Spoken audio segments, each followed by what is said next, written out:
expondo a sã doutrina. Amém. A igreja pode assentar-se. Eu sou o nosso diretor.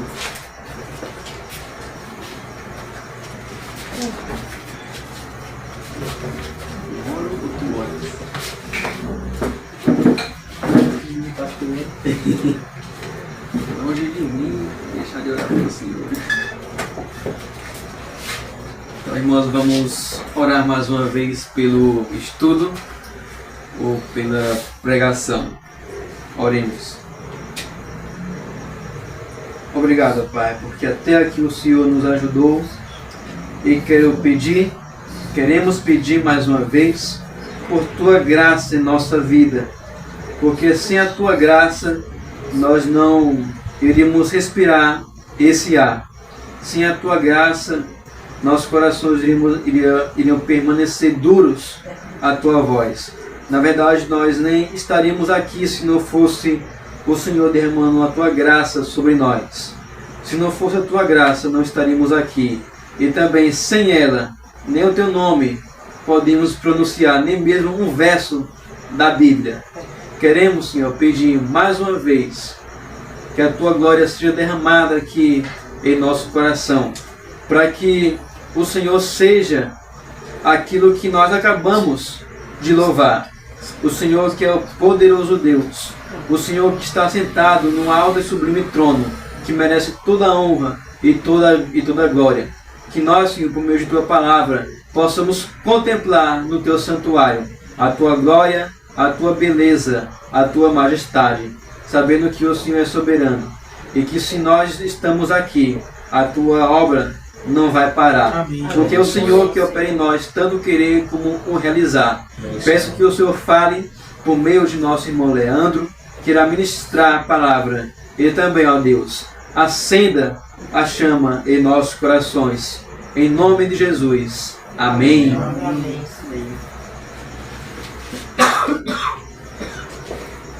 Meus irmãos, graça e paz. Amém. Graça e paz, nós que podem nos acompanhar ou ver a pregação depois, o estudo depois. Vamos abrir a palavra de Deus em Romanos capítulo 8.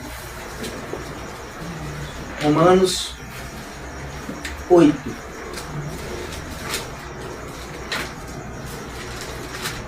Romanos 8. Versículo 31 apenas. Romanos 8, verso 31.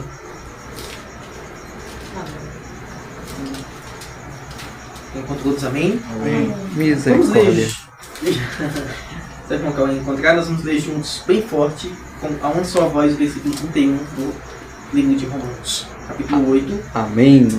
Vamos ler juntos? Que diremos, então, à vista dessas coisas? Se Deus é por nós, quem será contra nós? Amém. Amém. Irmãos, é incrível como nós podemos contar com uma ajuda sobrenatural. Muitas vezes nós não conseguimos enxergar isso. Há uma história que eu ouvi, uma história real, de um pastor que foi a um circo. E lá nesse circo ele viu um elefante enorme sendo domado.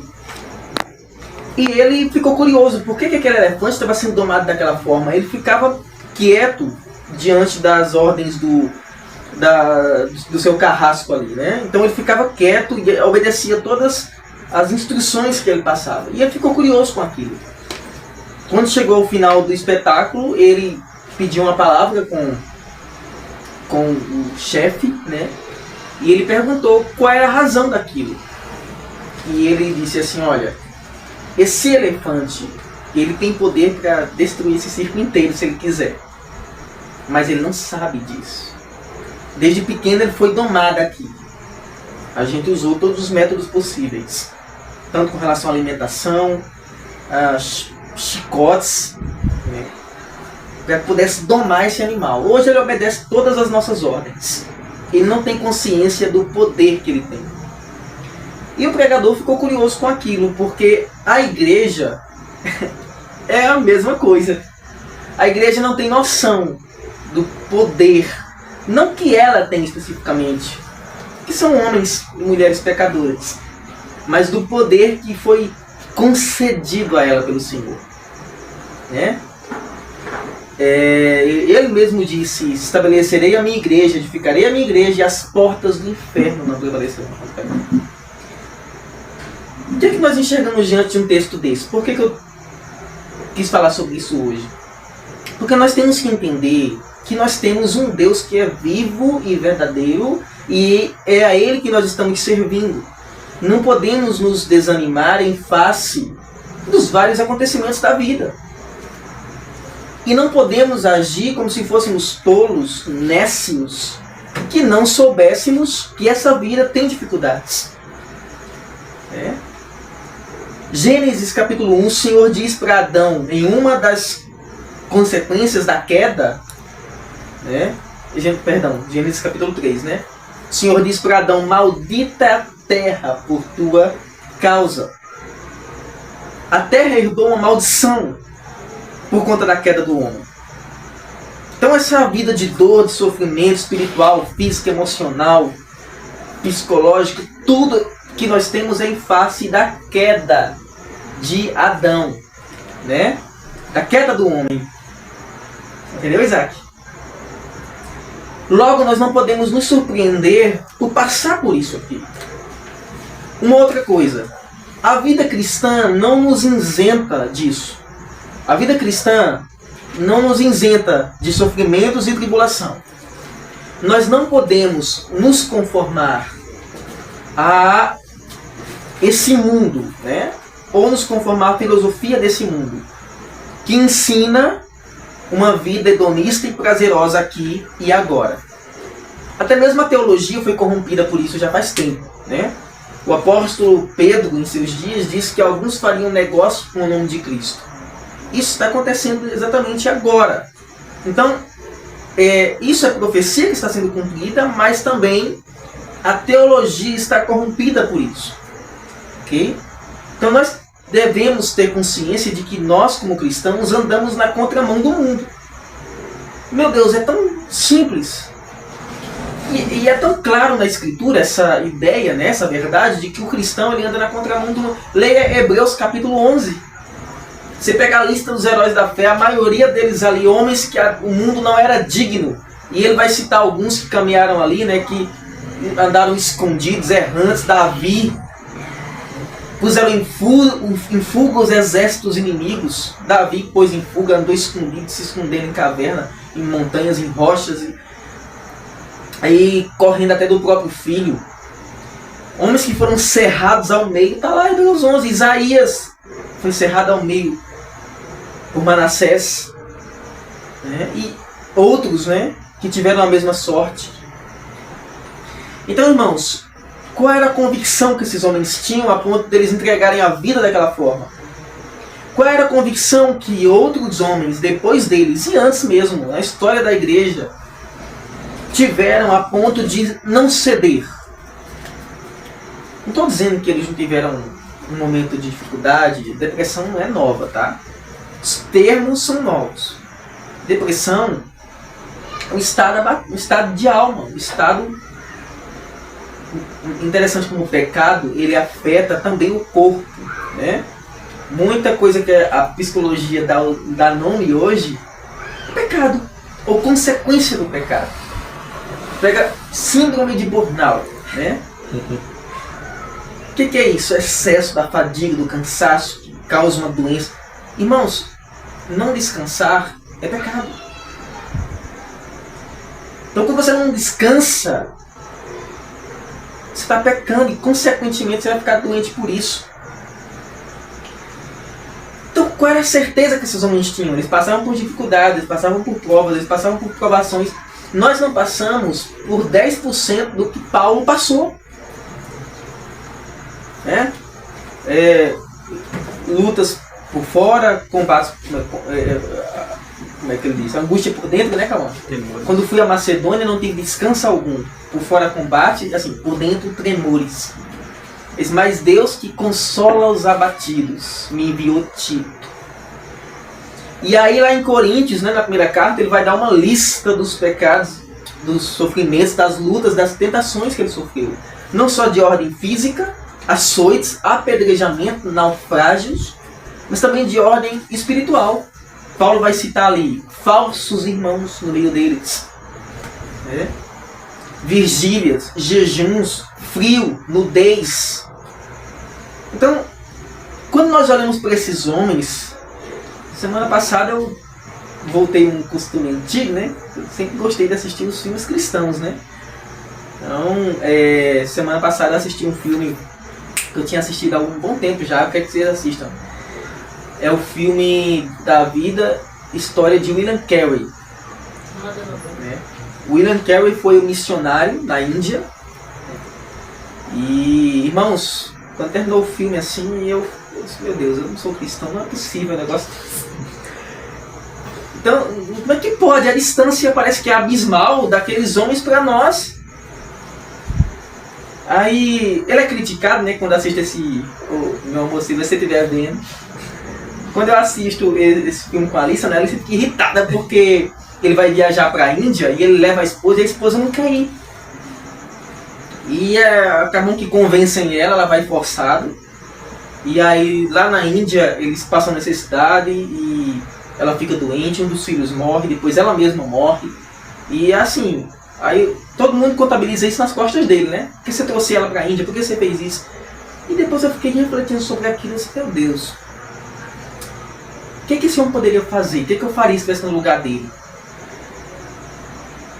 Claro que nosso primeiro ministério é a família, mas ele não abandonou a família dele. O problema é que, se eu posso chamar de problema, a esposa dele, pelo menos o que demonstrou no filme, não estava com o coração na obra. E ele, foi um pesar para ele duas vezes, além do sofrimento que ele enfrentou quando chegou na Índia, as lutas com a esposa e com a família. Mas em nenhum momento ele abandonou. E uma coisa que me chamou a atenção foi o seguinte, um sacrifício teve que ser feito para que ele permanecesse cumprindo o chamado dele e não abandonasse o serviço. Quando acabou tudo aquilo dali, irmãos, aquele homem deixou escolas, né? Faculdades na Índia. Um legado. William Carey, vocês pesquisarem a história do William Carey. Hospital também. Não sei se é hospital, acho que é Hudson Taylor, que deixou hospitais na China. William Carey foi mais faculdades, escolas, traduções da Bíblia para o hindu, né? E muitas questões também de ordem cultural para a Índia. Ele deixou um legado enorme naquele lugar. Eu fico pensando, meu Deus, a gente não faz nada. Vocês têm que ver o filme, é incrível. E quem já leu Heróis da Fé, né? Paulo Júnior deu o nome da escola lá em São Paulo, o Colégio William Carey. Então ele deixou um legado. Mas qual era, irmãos? Qual era a certeza, a convicção que esses homens tinham? Quando você tem dinheiro na conta e tem dinheiro sobrando, esses dias eu vi um vídeo de um coaching, né? Ele dizia que não era coaching, tá? Talvez fosse apenas um empreendedor, mas a linguagem é bem parecida, né? Ele dizendo assim, olha, você tem que ganhar dinheiro, você tem que mudar a sua cabeça, mindset, né? Tem que mudar a sua cabeça. E assim, ele disse assim, você tem que... Sabe quando você vai no mercado e não tem que olhar para os preços das coisas? Ou quando você vai para o restaurante e não precisa olhar para o preço? E você fazer uma viagem com a sua família e não precisar se preocupar com as contas? Isso é um status de uma pessoa que tem muito dinheiro, que não tem as mesmas dificuldades que nós temos quando vamos ao mercado. Mas é uma segurança que ela tem, dentre outras coisas. Irmãos, a nossa segurança para com o Senhor, ela é uma segurança que, independentemente das circunstâncias da vida, nós não cedemos, nós não caímos, nós não vamos colocar uma corda no pescoço para se matar. Por quê? Por conta disso aqui. Que diremos então à vista dessas coisas? Que coisas? O que Paulo está falando aqui? O capítulo 8 de Romanos, ele está falando sobre a vida no Espírito, sobre viver no Espírito. E uma vida no Espírito, irmão, ser cristão, é uma vida à parte, é uma vida diferente do mundo, do restante do mundo. Qual o contrário de viver no Espírito? Maria. Se andar no Espírito é obedecer aos mandamentos do Senhor, estar no Senhor, qual é o contrário de andar no Espírito? Fazer a vontade da carne. Exatamente. Fazer as obras da carne. Paulo diz que aquele que viver piedosamente em Cristo será o quê? Perseguido. Sofrerá perseguições. Mas essa certeza aqui dava o fôlego, a ênfase, né? A segurança da vida de Paulo e de outros cristãos ao longo da história. Que diremos então à vista destas coisas? Que coisas? O que Paulo vinha falando? Primeiro, viver no Espírito, né? Nós somos filhos e herdeiros de Cristo. O Espírito Santo nos selou. Por estar no Espírito, nós conseguimos atravessar os sofrimentos da vida de forma segura. Verso 18 do capítulo 8. Porque para mim tenho por certo que os sofrimentos do tempo presente não podem ser comparados com a glória a ser revelada a nós. A ardente expectativa da criação aguarda a revelação dos filhos de Deus. Nesse mesmo texto, Paulo vai dizer assim: nenhuma condenação há para os que estão em Cristo Jesus.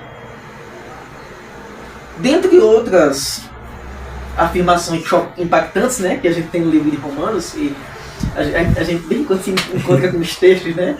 Eu estou lendo Isaías, aí bem quando salta aqueles textos assim, aí você para, marca, não tem como ler rápido, né? E aí a mesma coisa aqui, né? A Bíblia, o Paulo vai dizer aos Romanos que o Espírito de Deus testifica ao nosso espírito que somos o quê? Filhos de Deus. Então é o Espírito Santo, o ministério do Espírito Santo que opera no nosso meio, na nossa vida. E aí ele vem tratando sobre essa temática e ele entra no versículo 26, a intercessão do Espírito. E ele diz que o Espírito intercede por nós com gemidos inexprimíveis. E ele nos ajuda em nossa fraqueza. Olha os termos, irmãos. Qual era a segurança desses homens? Era a presença do Espírito Santo com eles. A presença não visível, né? Mas aquela convicção santa que o verdadeiro cristão possui. Nós não podemos confundir as coisas, irmãos. Se alguém não tem o Espírito de Cristo, a Bíblia diz, esse tal não é dele. Então, isso aqui é muito importante. Porque hoje nós fazemos uma confusão com relação à pessoa e à obra do Espírito Santo. Mas ele vem tratando desse tema em todo o capítulo 8 para poder fechar com chave de ouro a partir do versículo 31. Aí ele diz: e aquele que sonda os corações sabe qual é a mente do Espírito. Olha que coisa interessante. Aqui ele revela um pouquinho da natureza da Trindade. Como Deus, o Pai e o Filho estão ligados um ao outro. E apesar de funções diferentes, eles são um.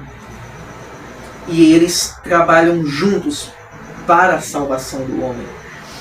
A salvação do homem, ela passa por toda a Trindade, por toda a pessoa da Trindade, por toda a obra do Espírito Santo, do Senhor Jesus Cristo e de Deus o Pai. O Senhor escolhe desde a eternidade, envia o seu Filho. O Filho de Deus vem ao mundo, obedece à ordem do Pai, a missão que o Pai deu a ele, entrega a vida, verte o sangue dele, morre, ressuscita, e aí agora entra o Espírito Santo, que sela a eleição dos filhos de Deus, santifica os filhos de Deus, dá força aos filhos de Deus para caminhar.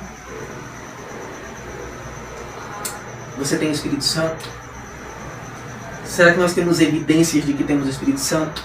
Ele prossegue com isso e ele diz: sabemos, e aí entra, irmãos, um dos textos mais fantásticos aqui do livro de Romanos. Porque esse texto mostra uma cadeia, há uma cadeia, uma ordem aqui. E essa cadeia ela não pode ser quebrada. Ok? Isso é muito importante. A ordem da salvação, né? Existe uma ordem. E essa ordem não pode ser quebrada. Olha o que diz aqui o verso 28. Que texto acalentador, né? Esse texto do versículo 28, no meio do versículo 26, 27 e do 29, com temas diferentes. O versículo 28, ele é um texto de consolo em meio a essas seguranças que nós temos no versículo 26, 27 e no versículo 29. Olha o que diz o 28. Sabemos que todas as coisas cooperam para o bem daqueles que amam a Deus, daqueles que são chamados segundo o seu propósito. Sabemos. Olha que certeza, né? Que todas as coisas, não só as coisas boas da vida, mas as coisas ruins também. Agora, como entender isso de forma prática? Como entender isso quando você está numa situação de desesperança? Você pega, por exemplo, a história de José.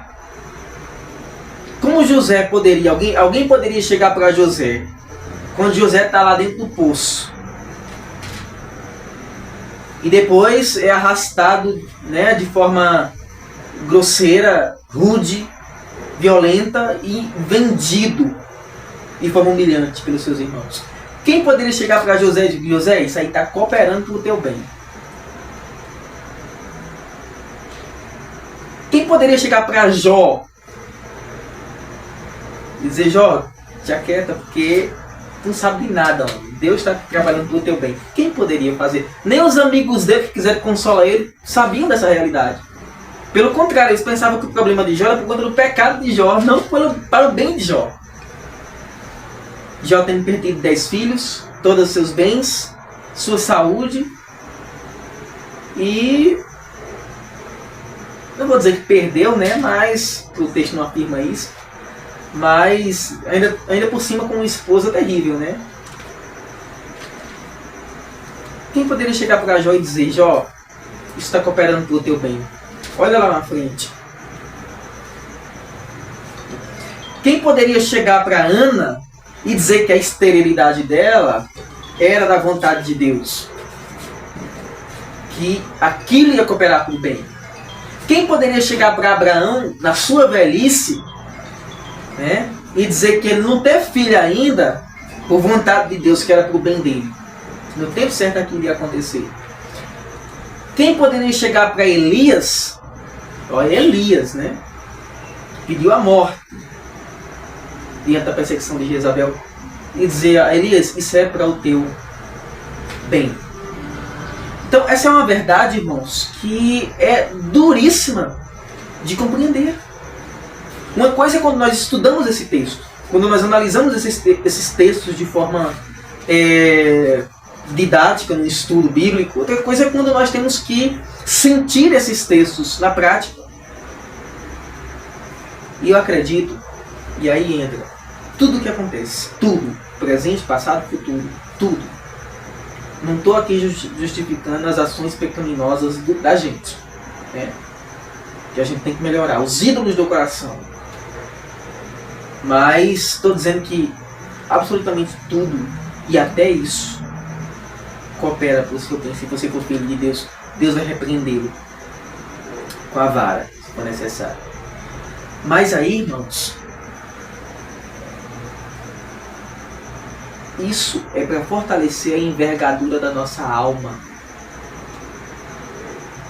Se existe uma geração fraca, doente, débil, essa é a nossa. Nós somos, assim, chega a dar vergonha, é vergonhoso. Tem uma pregação antiga de Paulo Júnior que eu assisto, que eu gosto de repetir, que é como se eu estivesse sentindo isso, o espírito de Paulo Júnior, né, que ele fala aquilo, né, que geração fútil a nossa, que vergonha. Ele diz: eu não consigo me desvencilhar dessa vergonha dessa geração. É vergonhoso. E quando eu olho para mim e a minha face no espelho, é vergonhoso também. Porque, irmãos, nós temos aqui algo que está além da nossa compreensão. Olha o verso 29. Aqui ele entra na cadeia. Aqueles que Deus de antemão conheceu, esse conheceu aqui, né, que Deus olhou lá na frente. Se conheceu aqui é um termo hebraico. Apesar que esse é o texto do Novo Testamento, que é... O que foi escrito no Novo Testamento? Só nota de rodapé. Cauã não, Gustavo não. O restante. Qual a língua original que foi escrita no Novo Testamento? Não. No chat de GPT. Irmão até fez uma coisa com nós, não foi na faz tempo isso aí. Foi pra falar sobre os escritos. Grego. Latim, vai. Tá gravado. Grego, né? Então, apesar que está escrito no grego aqui, mas o apóstolo Paulo, vez por outra, usa a gente chama de hebraísmo. O termo, ele puxa lá do Antigo Testamento e utiliza aqui o termo hebraico. Quando diz que Deus de antemão conheceu, não é que Deus olhou lá na frente e conheceu a pessoa e por isso escolheu ela, não. Esse conheceu, o sentido aqui é escolheu. Porque aqueles que Deus de antemão, antes da fundação do mundo, escolheu, essa é a ideia. A esses também predestinou.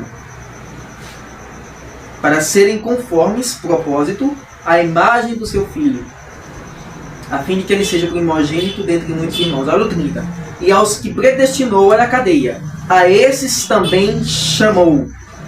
Então aqueles que são chamados são aqueles que foram predestinados desde a eternidade. E aos que chamou, qual é a forma que Deus chama, irmãos? Qual é a forma que Deus usa para alcançar os eleitos? Qual é a forma que Deus usa para salvar aqueles que Ele chamou desde a fundação do mundo, que Ele escolheu desde a fundação do mundo? A pregação do Evangelho. E aqueles que Ele predestinou, a esses também chamou. E aos que chamou pela pregação, a esses também justificou. E aos que justificou, a esses também glorificou. Estágio final da salvação, a glorificação. E aí, nesse contexto aqui, isso aqui é uma narração. O apóstolo Paulo entra no versículo 31. Isso aqui não está dividido, ok?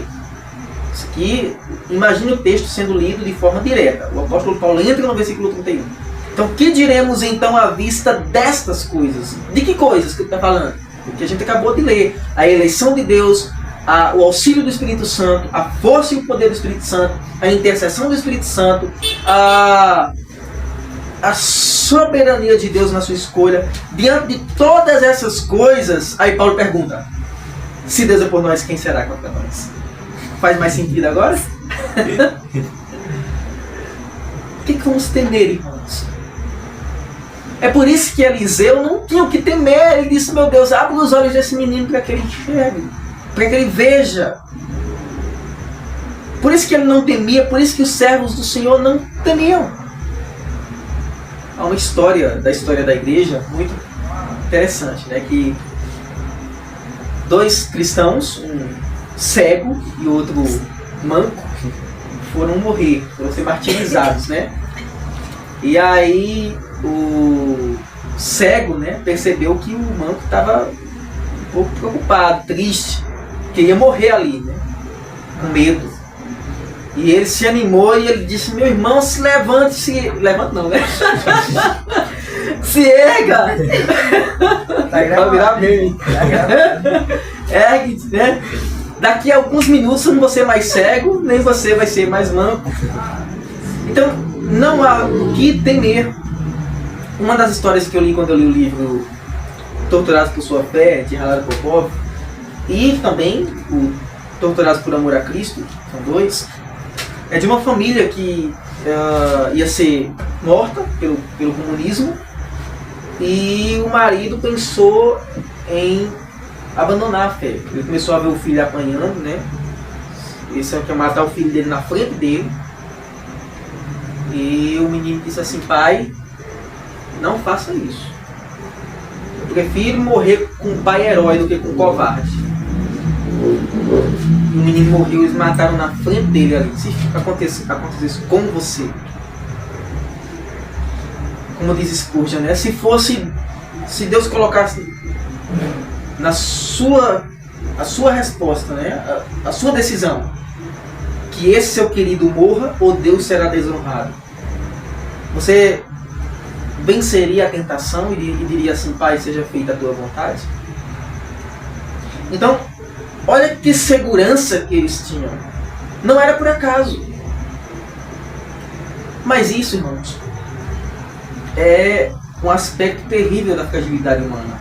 Quando você olha para a história de Israel, mesmo com tudo que eles viram, com tudo que eles presenciaram, com todos os milagres, a provisão, os livramentos, sinais de Deus, mesmo assim, eles pecavam contra Deus, se voltavam contra Deus, não confiavam em Deus, não confiavam no mover de Deus, na provisão de Deus.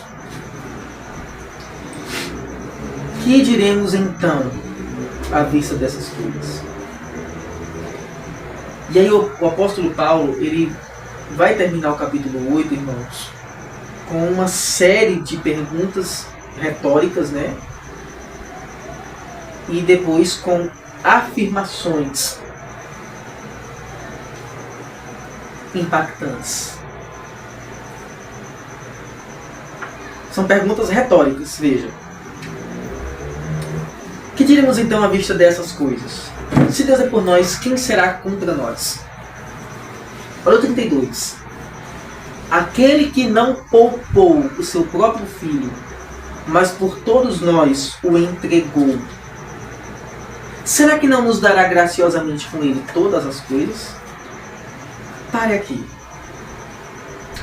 Você seria capaz de entregar sua alma a Cristo e não o seu corpo? Seria capaz de confiar a Jesus a sua alma eterna, mas não as pífias preocupações dessa vida? Por que a gente se desespera diante de coisas tão mínimas? Você olhou o texto corretamente? Vamos ler de novo. Aquele que não poupou seu próprio filho. Ponto. Até aqui. Primeiro, isso aqui não é apenas privilégio, mas uma grande responsabilidade. Por quê? Porque o livro de Hebreus diz que terrível coisa é cair nas mãos de um Deus vivo. E que se pelo depoimento de 2 ou 3 testemunhas na época de Moisés, qualquer pessoa morria, aí o autor dos Hebreus vai dizer assim: que diremos então daquele que pisou os pés do Filho de Deus, que profanou o sangue da aliança? O texto está dizendo: aquele que não poupou o seu filho. Deus não poupou a Cristo, mas entregou Jesus. Por quem? Por todos nós. Todos nós, analisando o contexto aqui, leia-se aqui os eleitos dele, as ovelhas, aqueles que ele escolheu. É como se Paulo estivesse dizendo: você não sabe que ele deu seu filho? Você não tem noção do que foi que ele fez naquela cruz? O que foi feito? O que foi orquestrado para a sua salvação? Como é que você consegue viver de forma tão fútil? É como se eu visse Paulo, sabe? Assim, pegando no colarinho e dizendo isso. Será que não nos dará graciosamente com ele todas as coisas? Olha o termo com ele. Interessante, né? Com ele. Nada sem ele, sem Cristo. Ou em Cristo ou com Cristo. Todas as coisas. Agora detalhe. Não usa esse texto para libertinagem. Nós não podemos utilizar da graça para libertinagem. Não podemos achar que porque Cristo fez isso, porque Deus fez isso, temos o direito de fazer o que queremos agora. Mas Paulo continua com algumas perguntas retóricas ainda. Olha o 33. Uma vez que isso aconteceu, quem intentará acusação contra os eleitos de Deus? Irmãos, que pergunta fantástica, né? Quem é o grande acusador dos nossos irmãos, diz a palavra dele? Quem é que acusa? Quem é, irmãos? Satanás. Foi Satanás que acusou Jó diante do Senhor. Ele que acusa os eleitos, os filhos de Deus. E convenhamos, né? Satanás tem mais do que ele pode querer para nos acusar de justificativas. E ele teria razão de nos acusar. Ele podia dizer, poxa, eu caí, ninguém morreu por mim. Né? Mas por que eles caíram e alguém morreu por eles? Irmãos, nós caímos por ocasião da queda de Satanás também. Ele nos tentou. Agora veja que coisa interessante. Nem mesmo Satanás, nem ninguém pode intentar acusação contra os eleitos de Deus. Ou seja, nenhuma acusação prevalece contra os cristãos. E é horrível quando um cristão ele é levado ao tribunal, no sentido de que ele é acusado por alguma coisa. Sabe quando Júlio César, a história conta, o primeiro imperador de Roma não foi Júlio César. O primeiro imperador de Roma foi César Augusto. Mas antes de César Augusto, né, teve ali um ditador muito famoso, né, Júlio César.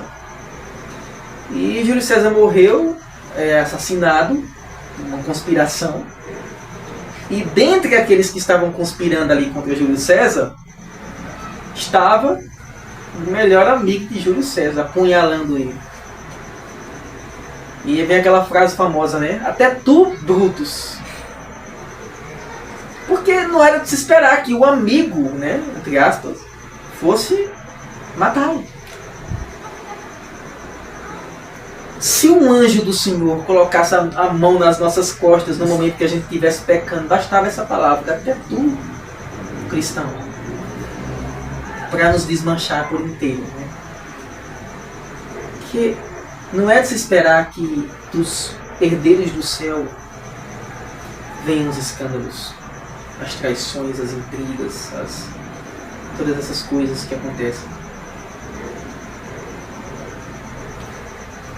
Quem intentará acusação? Por outro lado, se você está em paz com seu Deus, quem pode acusá-lo?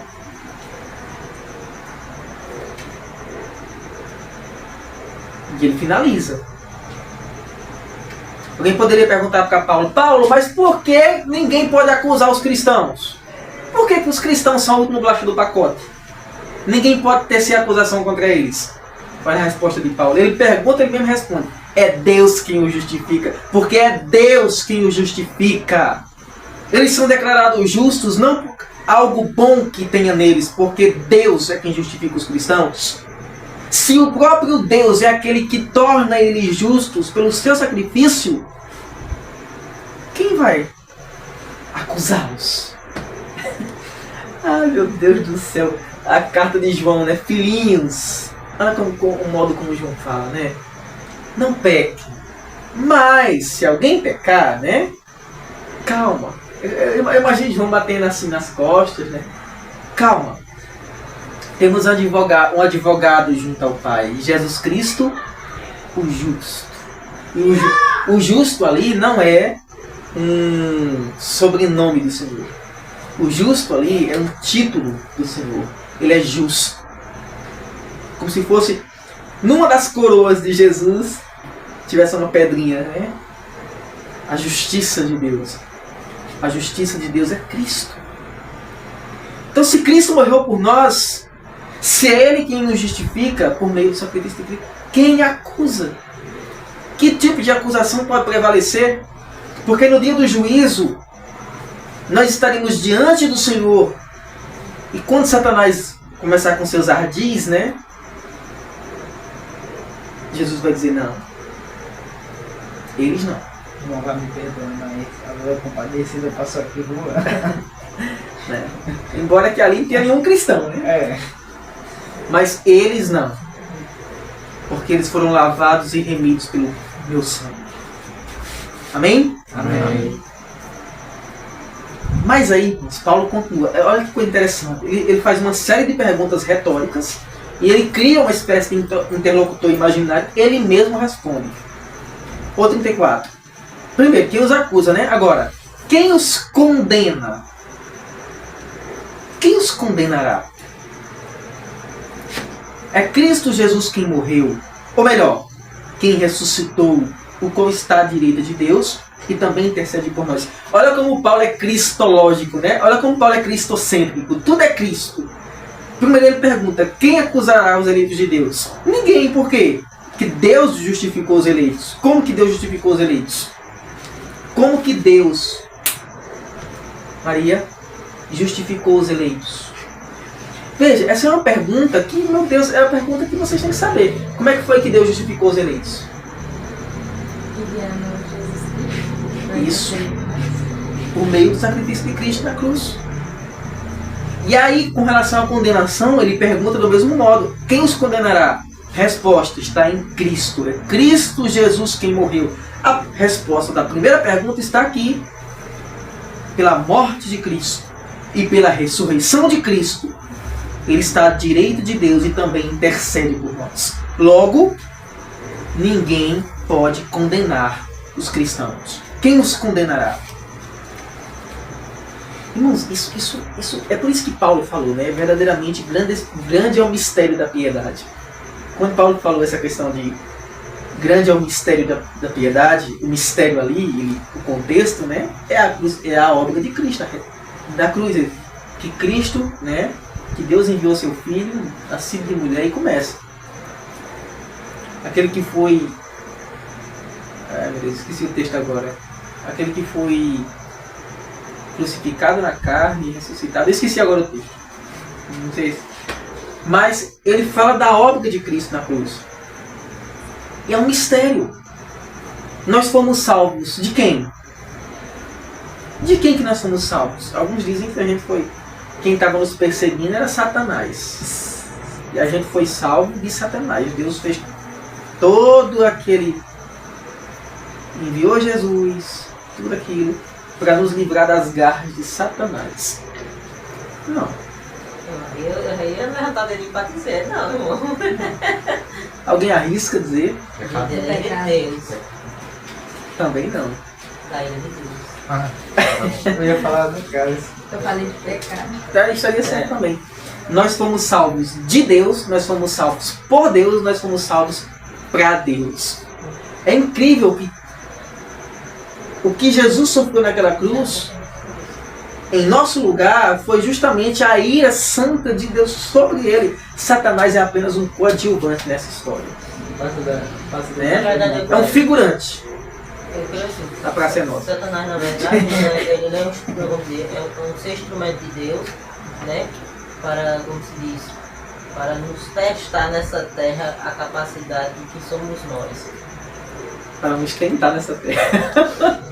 É isso mesmo, eu quis dizer, só não vou ficar para lá, mas que eu quis dizer. Mas olha, irmãos, que coisa interessante. É Cristo Jesus quem morreu. Ele fala da morte, ressurreição e intercessão de Cristo.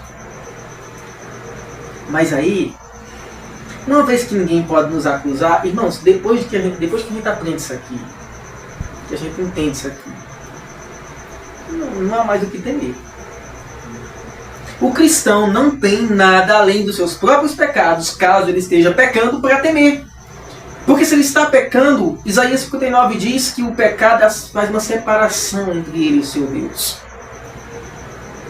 Mas veja, uma vez que ninguém pode acusar, ninguém pode condenar, ninguém pode separar. Olha o versículo 35. Quem nos separará do amor de Cristo? E ele começa a elencar. Será a tribulação? Tribulação aqui, né, as adversidades, as intempéries, os problemas da vida. Casamento, trabalho, doença. Não que o casamento seja uma dificuldade, viu, gente? Os problemas do casamento. Você tem casamento aqui, mas são os problemas do casamento.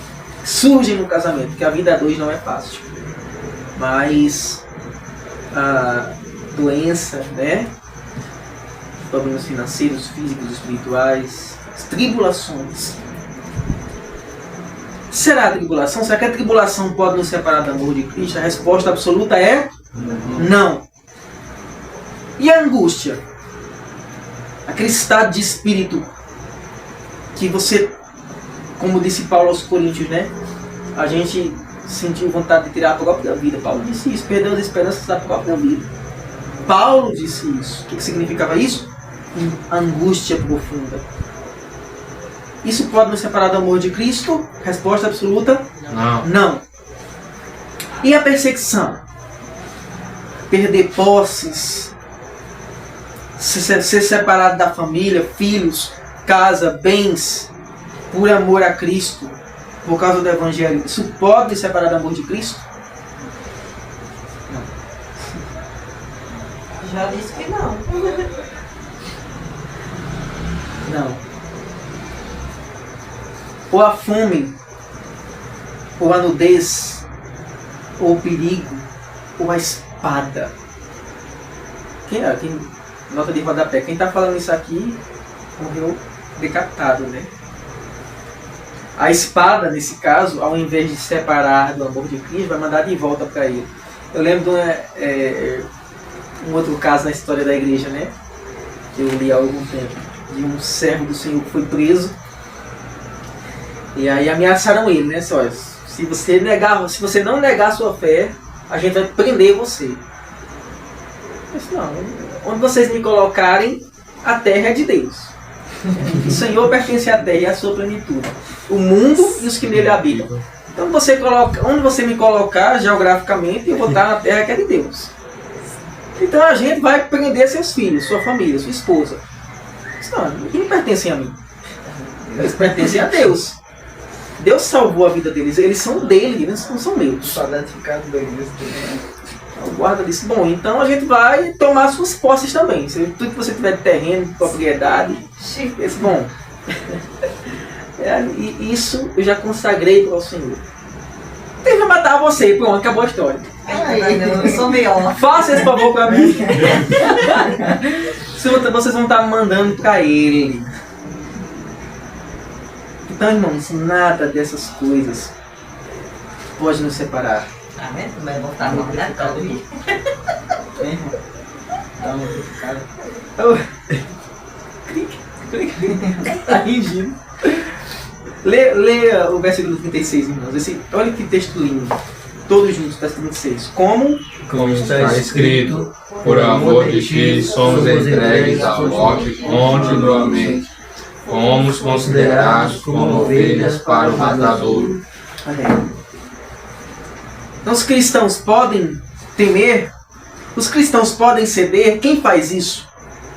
Simplesmente não é cristão. Porque os cristãos não fazem isso. Pelo contrário, por amor dele, eles são entregues. Detalhe, eles não são entregues à fome, à nudez, ao escárnio somente. E são entregues à morte continuamente.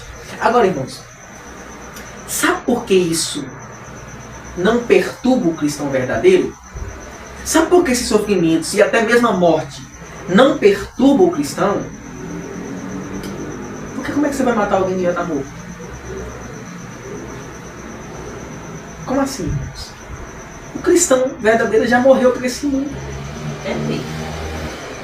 Paulo disse assim, eu fui crucificado com Cristo e vivo não mais eu, mas Cristo vive em mim. Isso é lindo demais, né? E a vida que agora vivo na carne, vivo na fé no Filho de Deus que me amou e se entregou por mim. Ele está morto. Os cristãos vão morrendo a cada dia. A morte da carne, a morte do ego, a morte do eu. Quando nós sentimos demais essas coisas, irmão Gustavo, a pressão do trabalho, dessas coisas, da falta da falta, né, do alimento, ou do recurso, ou do casamento, quando nós sentimos demais isso a ponto de nos desesperarmos, é um sinal claro de que não é o Senhor que está operando, que você não está no Espírito, que você está, como diz o próprio livro de Romanos 12, se conformando com esse século. Essas coisas, eles se apegam a você, né? Quem vai correr uma corrida de 100 metros, carregando o fardo e a bolsa pesada, cheio de casacos de pele, bolsas, mas você precisa correr a corrida da fé. Mas para correr bem, você tem que se desvencilhar dessas coisas. Você tem que deixar essas coisas. Como? Então é necessário. Alguém já usou essa ilustração, né? Você está se afogando, está descendo a correnteza. Peregrino. O próprio peregrino, fardo. Você está se afogando, está descendo a correnteza, mas você está apegado com seus pertences, está abraçado com o celular, com as bolsas, né? Com os vestidos caros, com seus recursos. E tem alguém ali estendendo a mão para puxar você para fora da água, mas para poder pegar na mão e segurar aquela mão, você tem que soltar as suas coisas, os seus pertences. Mas você vai e se afoga com os seus pertences e morre com eles. Eu lembro de uma história do livro, um dos livros de John Bunyan, né? O autor do Peregrino, que é, o que eu tenho lá em casa, o título é Visões do Céu e do Inferno. Aí ele conta o relato de uma pessoa que foi levada ao céu, contemplou as glórias do céu, e depois foi levada ao inferno, contemplou os horrores do inferno. Aí lá no inferno ele viu um demônio, né, despejando um ouro derretido. Eu estava aqui na mente agora lembrando, quando você começou a conversa, estava aqui relembrando seus áudios no Ah, você lembra disso? Que eu comecei a gravar, lembra? Eu lembro. Ele despejando o ouro derretido na boca da mulher, né, de goela abaixo nela assim. Aí ele perguntou, o que é isso? Por que está fazendo isso com essa desgraçada? Aí ele respondeu. Aí o demônio respondeu, né? Porque ela amava tanto essas coisas na terra, que nada mais justo do que encher a barriga dela aqui no inferno. Eu achei interessante aquele simbolismo, aquela coisa, né? Irmãos, nós somos totalmente estranhos a isso. Nós somos, por amor a Cristo, entregues e entregues continuamente. Fomos considerados como ovelhas para o matador. Em todas essas coisas, porém, olha, irmãos, assim, não, se a gente fosse extrair assim, esses textos em ouro, se fosse pesar em ouro, né? Alguém já disse que se fosse calcular o valor desses pesos em ouro, não dava para ser calculado, porque é valioso demais. Em todas essas coisas, porém, no que, Paulo? Na morte, no sofrimento, na tribulação, tudo, os perigos, a espada, a fome, a nudez, em tudo isso, nós somos mais que vencedores por meio daquele que nos amou. Amém? Amém. Amém. Cristo venceu isso aí. Em tudo foi tentada a nossa semelhança, mas sem pecado. E aí, irmãos, agora Paulo fecha com chave de ouro, né? Uma certeza absoluta. Porque eu estou bem certo, olha a convicção de Paulo, de que nem a morte, nem a vida, nem os anjos, nem os principados, essa palavra anjos, principados, poderes, são semelhantes. Okay? Principados são príncipes, né? A ideia de príncipes. Então, o príncipe desse século, o Deus desse século, quem é? Satanás. Então, nem os anjos caídos, né? Nem os príncipes, nem as coisas do presente, nem do porvir, nem as do futuro, nem os poderes, nem a altura, nem a profundidade, nem qualquer outra criatura poderá nos separar do amor de Deus que está em Cristo Jesus, nosso Senhor. Então, nada, irmãos, nada, absolutamente nada pode nos separar do amor do Senhor. Por quê? Porque é uma cadeia. É uma cadeia. Essa cadeia não pode ser quebrada. E isso faz parte da soberania dele. Foi ele que comprou com seu sangue. Foi ele que justificou. Foi ele que recebeu sobre ele a ira que era para vir sobre nós. Então, se foi ele que fez tudo isso, há alguma coisa que possa anular o que ele fez? Não. Então, irmãos, que Deus nos ajude, né? Porque nós ainda temos muito. E nós não podemos passar dessa vida de forma tão pífia, né? O apóstolo Paulo aos Coríntios, Paulo vai dizer assim, né? Olha, quando você for, né? Quando suas obras forem provadas pelo fogo, o que vai ficar? Se palha, se pedras preciosas. A palha, quando é testada pelo fogo, o que acontece com a palha? Ela se evapora, né? Vai-se embora. Né? E com o ouro, o que acontece? Ele não some, ele derrete, continua sendo ouro. Então, quais são as nossas obras quando forem testadas pelo fogo consumidor do juízo? Claro que não é condenação. O cristão não vai ser envergonhado nem condenado, mas ele vai ser julgado pelas suas obras. Então, irmãos, é sério mesmo que a gente vai, depois de uma palavra como essa, claro que o estudo poderia ser melhor aprofundado, né?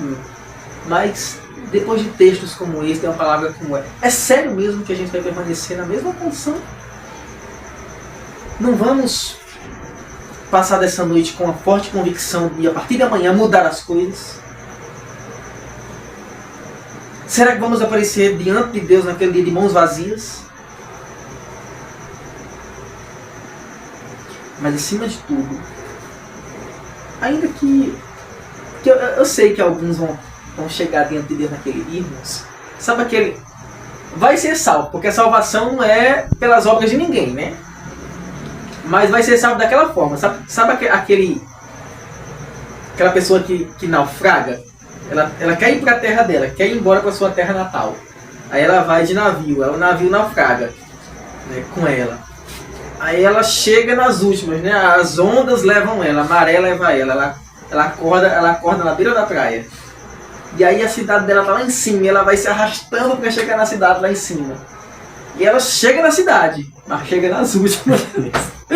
Alguns vão chegar no céu dessa forma, sem nada nas mãos. E tem um hino antigo que diz, né? Nada em minhas mãos eu trago, somente em tua cruz me agarro. Mas seria muito bom se a gente pudesse chegar lá e dizer: eis aqui as almas que o Senhor me confiou. E eu ouvi dele, né? Que alguns interpretam, eu ainda não sei como é que eu vou interpretar um negócio que é da eternidade, né? Mas alguns interpretam aquele galardão, os galardões, como se fosse apenas elogios, né? Aí eu ouvi o de Jesus: entra, servo bom e fiel, no gozo do teu mestre. Mas você poder chegar para ele e mostrar. Eu até fico imaginando, né? Não sei como é que vai ser, é bom idealizar essas coisas, né? Até fico imaginando como seria, né? A gente conversando com Paulo, por exemplo, né? Paulo, conta a tua história. E Paulo precisa? Não, daquele que não foi narrado, né? Aí Paulo conta e tal, olha, mas eu sofri, mas eu tô com as marcas aqui e eu tenho umas almas aqui, vou mostrar as almas que vieram por Deus trouxe, Jesus trouxe por meio de mim. E as suas? Me conta essa história aí agora. Não, Paulo, tá bom.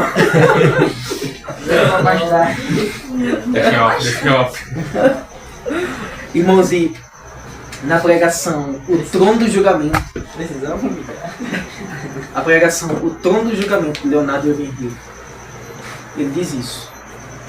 Ele diz, não me coloque diante de John Wesley falando de Deus.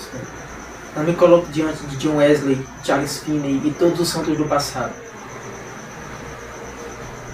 Vocês pararam para imaginar, irmãos? Já, Maria, agora tu mais nada? Tem que parar de pensar menos nos animes, viu? E pensar mais nisso. É. Aquele cujos olhos são como chamas de fogo. E você vai estar lá. E você tem uma nuvem de testemunhas que a Bíblia diz, né? Você vai prestar contas de tudo isso. Aqueles caras estão com as marcas. Cadê as suas? Glória a Deus que isso não é um requisito para ninguém. Porque se fosse,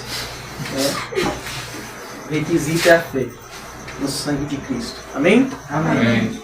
Irmãos, bênção do Senhor, né? Vamos louvar o Senhor. Eu queria fazer um louvor que me veio à mente agora. Devia ter pensado nesse louvor bem antes, mas eu lembrei dele agora, quero fazer com vocês. Já tem um tempo que a gente cantou ele. Vamos ficar de pé. Quem nos separará? O louvor. O irmão vai conseguir acompanhar. Quem nos separará? Você deve lembrar desse louvor, que a gente cantou ele lá no início, lá atrás.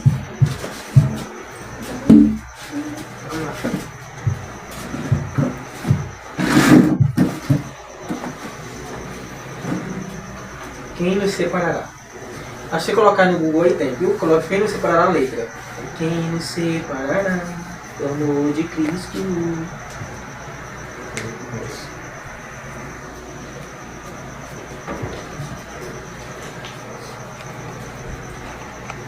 Diante do trono.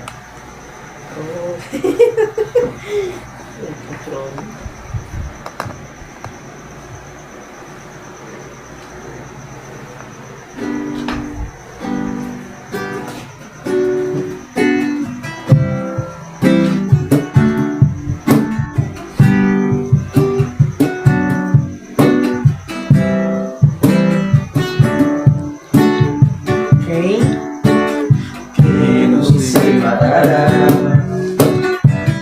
do amor de Cristo? Será a tribulação, angústia ou perseguição, fome ou nudez, perigo ou espada? Quem nos separará do amor de Cristo? Será a tribulação, angústia, perseguição, fome ou nudez, perigo ou espada?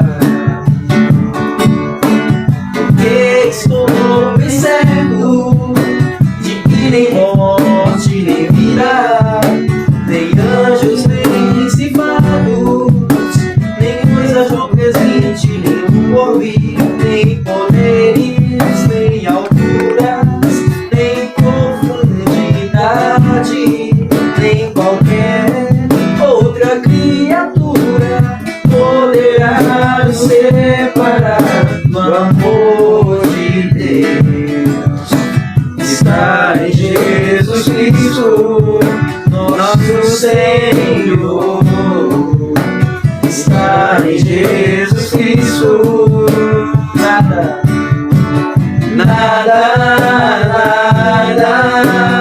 poderá nos separar.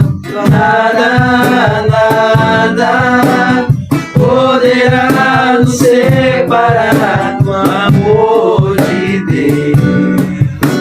Está em Jesus Cristo, nosso Senhor. Está em Jesus Cristo. Porque estou bem certo de que nem morte, nem vida, nem anjos, nem principados, nem coisas no presente, nem no porvir, nem poderes, nem alturas, nem profundidades, nem qualquer outra criatura poderá nos separar do amor de Deus. Está em Jesus Cristo, nosso Senhor. está em Jesus Cristo. Nada, nada, nada poderá nos separar. Nada, nada poderá nos separar do amor de Deus. Está em Jesus Cristo, nosso Senhor. Está em Jesus Cristo.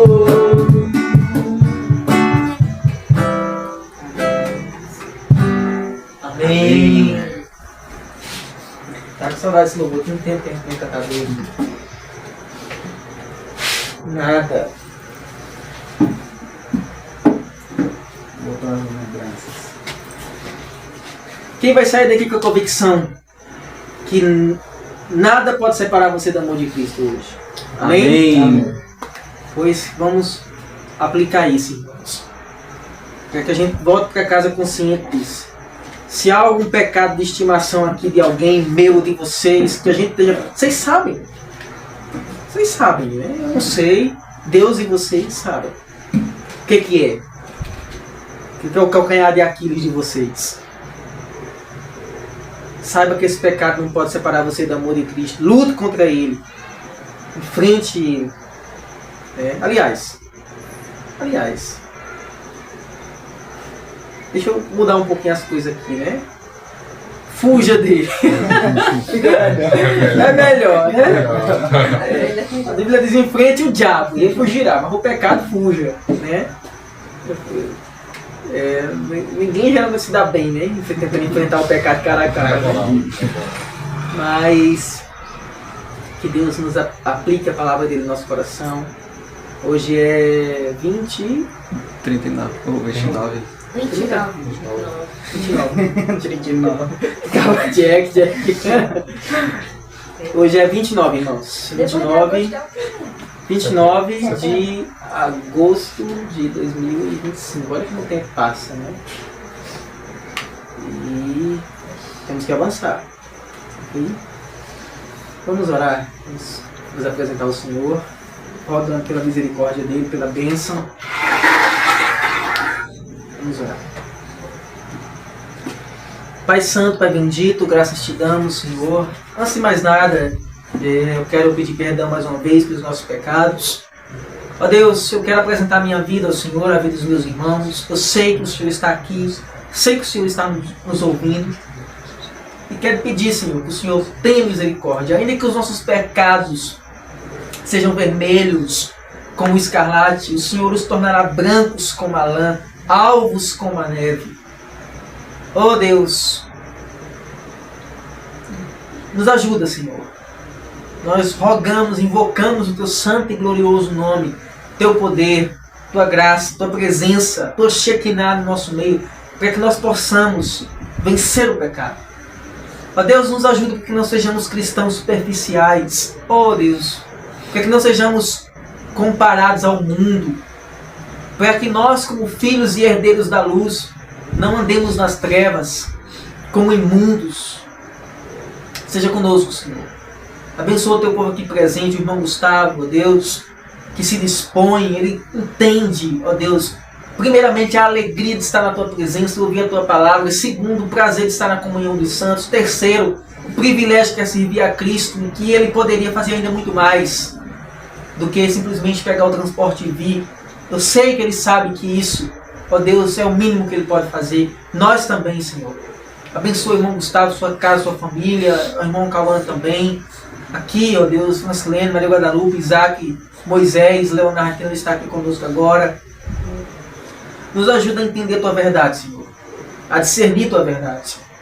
Com todos esses anos já que professamos a fé, eu ainda me sinto tão longe, tão aquém. Oh Deus, tão distante. Oh Senhor, muda essa circunstância, meu Pai. Aplica a Tua palavra no nosso coração, Senhor. Para que possamos sair daqui com essa convicção, a convicção firme de que o Senhor é por nós. De que se o Senhor é por nós, ninguém pode ser contra nós. Que nenhuma acusação, que nenhuma condenação, nada poderá nos separar do amor de Cristo. Nenhum sofrimento, nenhuma tribulação, nenhuma circunstância financeira, emocional, nada, espiritual, nada poderá nos separar do amor de Cristo. Se Ele morreu por nós, nada poderá nos separar. Então coloca a certeza da salvação, a convicção da salvação no nosso coração, a alegria da salvação, como disse Davi, para que nós possamos nunca duvidar do Senhor, ser incrédulos com o Senhor. Pois a tua palavra diz no livro de Tiago que aquele que é incrédulo não espere conseguir coisa alguma de Deus. Então, nos ajude, Senhor, a termos mais fé, mais confiança no Senhor.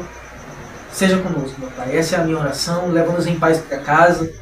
E leva o irmão Gustavo em paz, a nós também. Fica aqui com o Francisco Leme. Derrama o Espírito Santo nessa casa, Senhor, nos vizinhos, na Alva, Eduarda e todos os vizinhos, para que eles reconheçam que só Tu és o Senhor, só Tu és Deus e Salvador. Essa é a nossa oração, Pai, em nome de Jesus. Amém. Amém. Deus abençoe. Amém. Tem o café, vai querer café?